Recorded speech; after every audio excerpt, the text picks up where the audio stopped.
In today's video, I'm going to teach you how to generate a color system in Figma using the Material Theme Builder plugin.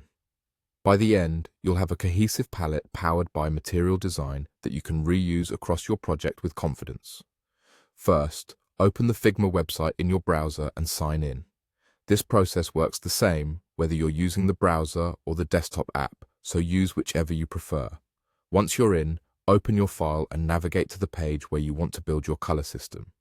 It's helpful to have a blank frame or a simple artboard ready so you can preview results clearly, but you can also run the plugin within an existing design. Next, open Actions. In Figma, Actions is the quick command search you'll see at the top of the interface. You can click into that search bar to bring up the command palette. In the panel that appears, look for the Plugins section.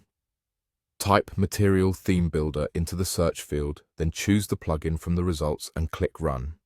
This opens the plugin panel on the side of your canvas. If you're collaborating with a team, make sure you're in a file where plugins are allowed so the command is available. Once the Material Theme Builder is open, you can select your color to generate your preferred theme. Start by picking a primary or seed color that represents your brand or product. The plugin uses this seed to automatically generate a complete material color system, including tonal palettes and roles like primary, secondary, and neutral. As you adjust the color, you'll see the palettes update in real time.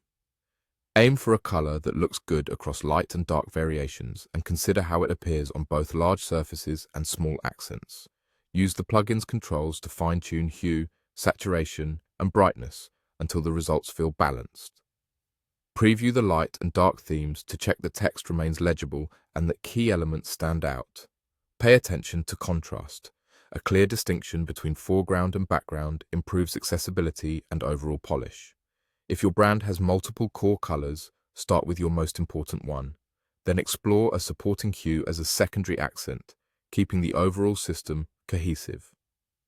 When you're satisfied, keep the panel open as a reference while you design. The generated roles and tonal values will help you stay consistent across components, states, and surfaces. And that's all you need to generate a robust color system with Material Theme Builder inside Figma.